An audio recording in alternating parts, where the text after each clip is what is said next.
Hey, what's going on everybody? Welcome back to another Black Desert online video for console. In today's video, I want to talk about something that I haven't spoken about before, and these are what positive changes I'd like to see brought into the game. This is an all-round thing. It's not really console specific, but just things that I think would make the game benefit as a whole. I don't necessarily expect everybody to agree with everything that I'm going to say, but I feel like these would be some positive changes to bring to the game, things that I think would make the game better. If you guys have any of your own, feel free to leave it in the comments below. But before we get into the list of things that I think would make the game better, don't forget to hit that like button, subscribe to the channel guys, and make sure you hit the bell button so you get notified when future videos go live. I appreciate all of you guys for watching. Let's get into the video.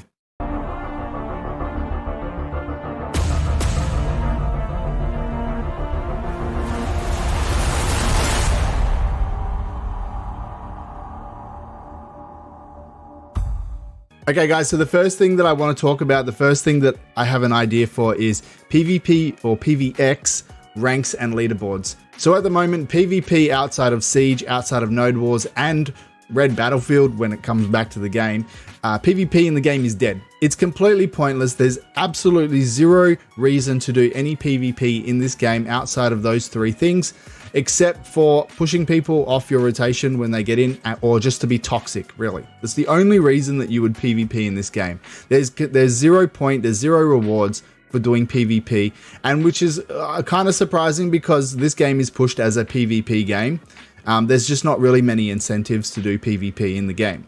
So I have this idea where they would create this leaderboard for PVX. So the way that I imagine this working would be to have a leaderboard for each of the classes. It doesn't matter whether it's Sorc, whether it's Mystic, Warrior, or Nova, for example.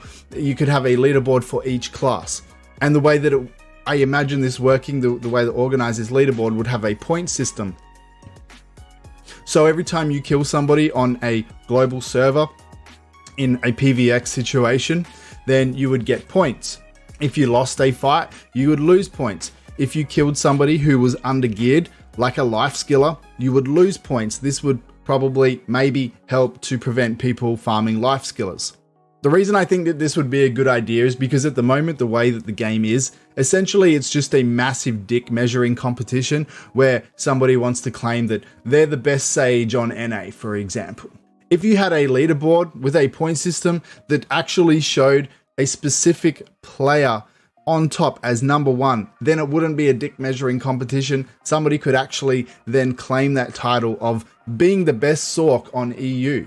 I feel like this would be a really cool thing to add to the game. It would add a lot of competition between players, and it would I feel like it would give players an incentive to want to get their gear up and then want to try the PvP ranks so that they could move up in the ranks and try to move up in the world as one of the best of their classes.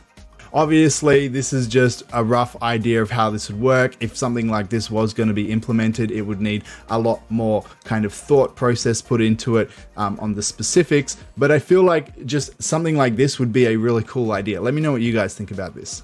So the number 2 idea that I have is increasing the variety of life skill guild quests. Now, at the moment, there's not really too much of a variety of the life skill guild quests, and not many people like to do them because of that. And it's kind of a shame because doing life skill guild quests does help your guild out quite a bit. So what I would like to see is increasing the variety. This would include tanning, butchering, cooking, or alchemy, and hunting. These life skill guild quests need to be added into the game because they're probably the more popular life skills, and I definitely feel like having these guild quests in the game would incentivize people to do more guild quests and help their guild out more as well. While we're on the topic of life skills, I definitely feel like when it comes to gathering specifically, I would like to see more energy consumption per gather. Now, I know that this would affect things like the silver per hour that you could possibly get from gathering, but these are all things that would need to be taken into consideration when doing this. I would like to see increased energy per gather, and I would also like to see the increased gathering amount per gather. Now, I know that when it comes to mastery, that the special drops are based around the amount of mastery that you have that you can acquire per gather. So this would all need to be factored in as well. At the moment, with 514, 15-ish energy, it's taking me around 2 hours to gather all of my meat from Sheep Mountain, and it would take probably even longer if I was going and gathering meat from wolves or from the deers at Bear, for example, because they're more spread out and they're more gross. I'm going to use the word gross when it comes to gathering them. And I definitely feel like this is just way too long to be gathering meat if you just want to go and collect your daily meat for your cooking. So the energy consumption per gather needs to be higher, and the increased proc rate needs to be higher to match the energy consumption as well, just to move things on a little bit faster, because it just takes way too long to use all of your energy up every day. I know there's a lot of people that are going to agree with this next one, and that's making outfits exchangeable per class. At the moment, when you go and buy functional outfits from the Pearl shop, that outfit becomes bound to that character. And this could be the same for a regular outfit as well, I guess, for a class. I feel like if you buy an outfit, there's too many things in this game that are bound to a character, and it really creates this kind of like toxicity for the game and this negative attitude for the game when you feel like the game's forcing you to spend more money. And I understand Pearl Abyss are a business and there's a reason why they do that, because at the end of the day, their goal is profits, right? But I feel like focusing on profits too much doesn't create a good mentality towards your game. For example, I originally, when I started playing this game, I put all of my life skills onto one character. I bought a processing outfit, I bought a cooking outfit, I bought a gathering outfit, I bought an alchemy outfit, and it was all on one character. Then when I decided that I needed to split up my life skills and put them on different characters, I realized that those outfits that I got, even though I bought them for a Shire, if I created another Shire, I couldn't swap those outfits. They were for the same class, but they were bound to a specific character. I think that this is a really, really bad thing. I really feel like this is a terrible way to control purchases in the game. Outfits, especially functional outfits, need to be class specific, not character specific. You need to be able to transfer outfits from class to class. It's a thing that should have been done originally, and it needs to happen now. So instead of people having to go and buy different outfits for every single class, allow certain items like outfits to be exchangeable between the same classes. Okay guys, so next on the list, my idea revolves around world bosses. When it comes to world bosses, I definitely feel like this is more of a console specific one because of the issues that we have with performance in the game. Too many times you go to guild bosses and you go to world bosses, and then you will crash right before the end of the world boss. Then when you load back in, you miss out on your rewards because you weren't in the game when the boss died. And even though you fought that boss for 10, 15, 20 minutes, you don't get any rewards. What I feel like would be a positive change for the game, specifically, or especially console, I should say, is make the world bosses an instance, and then every time that you do damage for that boss, it registers you as attendance for the world boss or the guild boss, and then all of your rewards go into your Black Spirit's safe. I just feel like this is a positive idea for the game and reward people for actually showing up and putting in effort to the world boss. And then if the game does decide to crash them, at least their rewards would be secured and they would still get something for showing up and putting in that time. As for world bosses as well, I definitely feel like there needs to be some kind of minimum damage requirement before you can get rewards. Too many freaking people are showing up to world bosses and then standing on the sidelines waiting for everybody else to do it. I don't know if you guys that are doing this understand, but if you guys show up and then you stand on the sidelines and then nobody kills the boss, you're not going to get the drops either. Stop being freaking lazy and stop expecting everybody else to do the work for you, and either join in, help people kill the freaking boss faster, or don't show up at all. All you do is just create this toxic mentality around lazy people attending world bosses and just letting everyone else do the work, while it takes 30 minutes to kill a world boss that should take 10 or 15 minutes. So my next item on the list revolves around min bidders. You guys know who you are. People who list shit on the marketplace at min price. What I would feel like would be maybe a good idea, I don't know, this could be a little bit of a controversial one. I think I'd like to see a system where people could sell their items to an NPC for a discounted price. Too many people are selling things at minimum price on console markets. When it comes to console versus PC and central market, there definitely seems to be this mentality with console players that feel like they need to sell everything at the lowest possible price. I don't think people understand that if you sell things at max price or slightly under max price, it's still gonna sell. If there's no other items listed on the marketplace at a specific price and you list it there, it's gonna sell. But people are impatient and they want their silver straight away. So here's what I suggest. Shorten the price range on the marketplace that the prices can fluctuate. I feel like this rewards people for actually doing enhancing, which is a pretty disgusting system at the moment. We're going to talk about that soon. So the people who do enhance, they need to be rewarded for their time and their effort and the stress of actually enhancing. And when they list things, they need to get their value for the item. Instead of these min listers destroying the market, lowering the value of items, allow these people to sell items to an NPC for, say, 70% of the average central market price. That way they get their silver fast and they don't destroy the market in the process. This is something that I'm really passionate about because I do enhancing a lot, and it's really frustrating having to sell things dirt cheap just so I can get my money, because I've got to compete with all these other idiots who are listing things at min price. Which brings us to our next topic, enhancing and RNG. Feel like RNG needs to be removed. Actually, I don't feel like it does. RNG needs to be removed from enhancing. The system that you have in enhancing at the moment is really, really gross. At the moment, there is zero incentive to enhance because market prices are decreasing thanks to events in the game, Pearl Abyss giving us free shit, people min listing. All these things are constantly bringing down the value of items, and there's just no incentive to enhance. For example, it cost me 12 billion silver to make a tri-crescent ring that I could have bought for 1.5 billion silver at the time. Tell me where the incentive is to enhance when things cost that much money.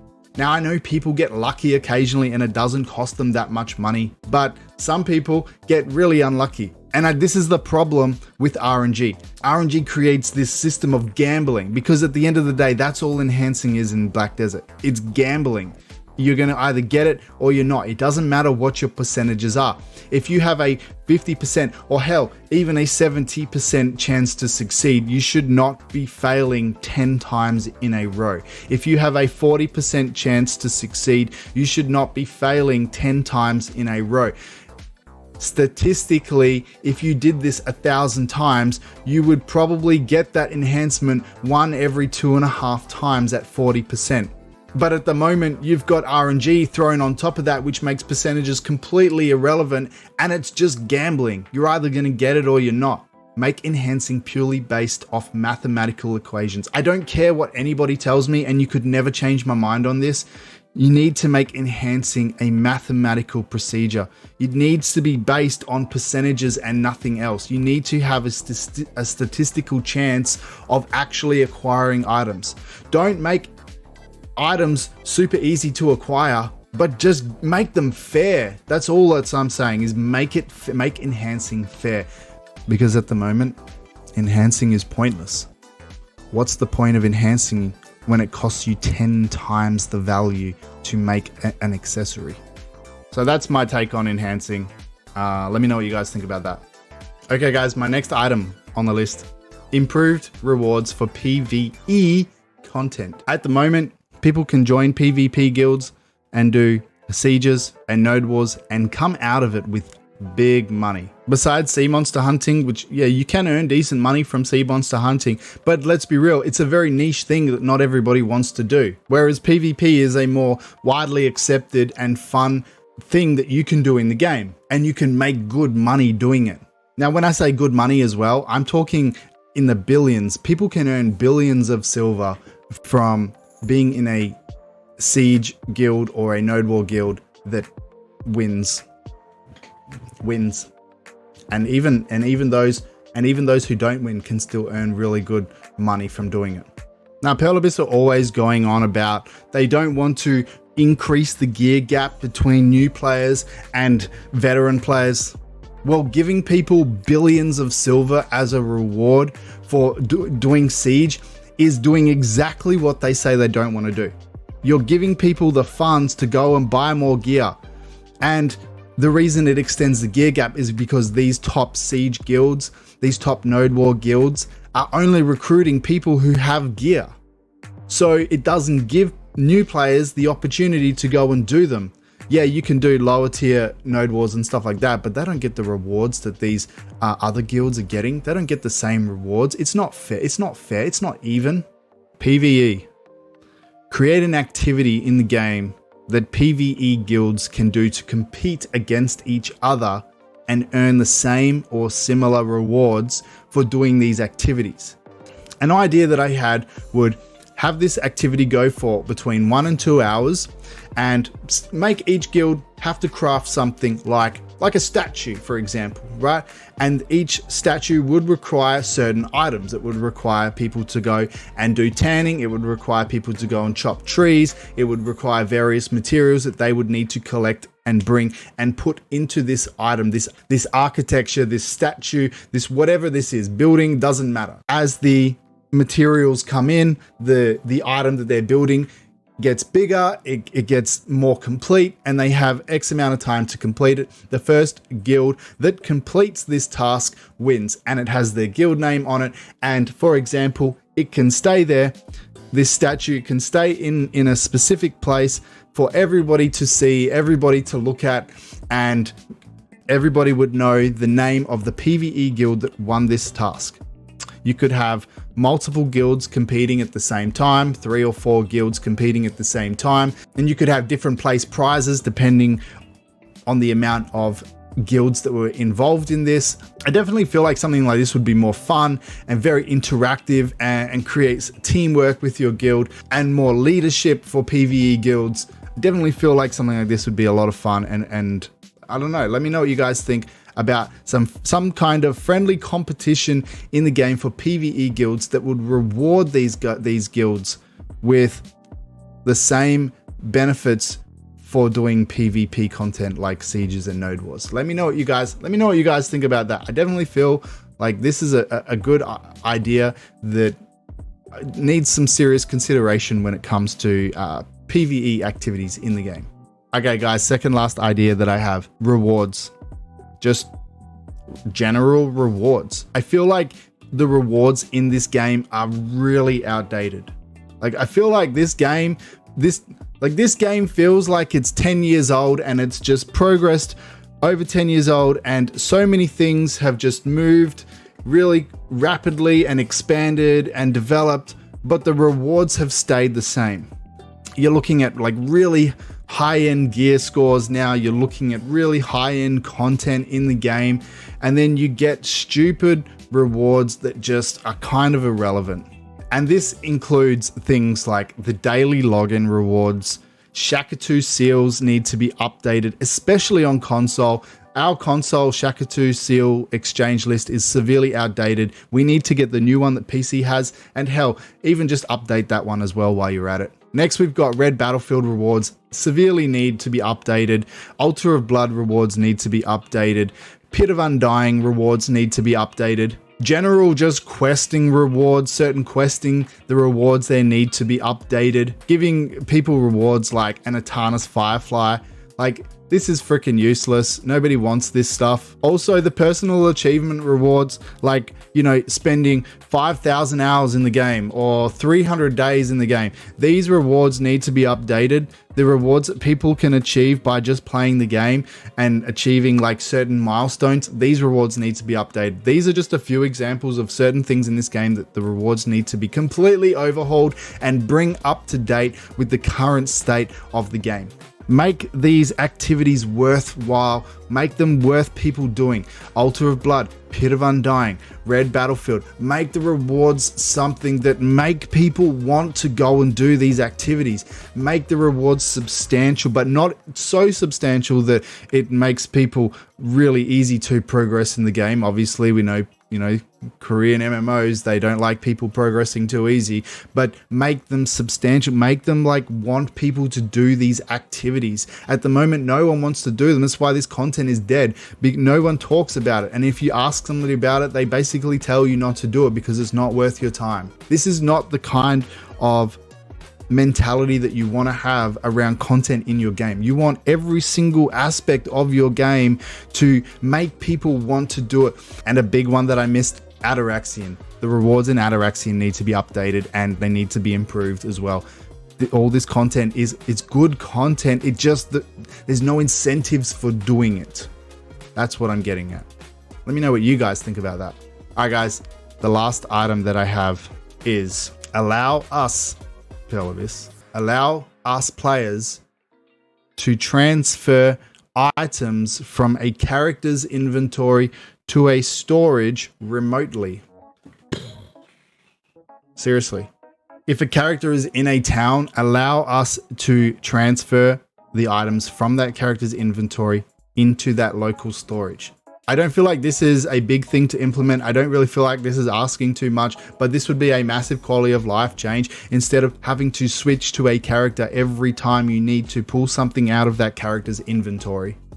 Also, while we're on the topic of characters, at the character select screen, we need to be able to see things like location of specific characters and possibly even open up their inventories as well and look at what is in each character's inventory at the character select screen. But the location of characters at the character select screen, that information definitely needs to be on there. But as for the transferring of items, if the character's not in a safe zone, fair enough. I feel like that's a good reason to not allow us. But if the character is inside a town in that safe zone, we should be able to transfer items from that character's inventory to the local storage remotely without having to switch to that character every time we need to get something out of their inventory. And I definitely feel like console, especially right now with the state of the game, this is going to reduce the amount of crashes because we're not going to have to constantly be switching characters and hitting up these loading screens. So guys, that's what I've got for you. Let me know what you think about these 9 things and these 9 ideas that I have. Hopefully you guys like them. If you don't, let me know in the comments below. There's no right or wrong answers here. This is always just a matter of opinion. Nobody's right, nobody's wrong. Let's see if any of these things get introduced into the game. All right, guys, thanks for watching. Hit the like button, subscribe to the channel, hit the bell button. You guys know the drill. I'll see you in the next one.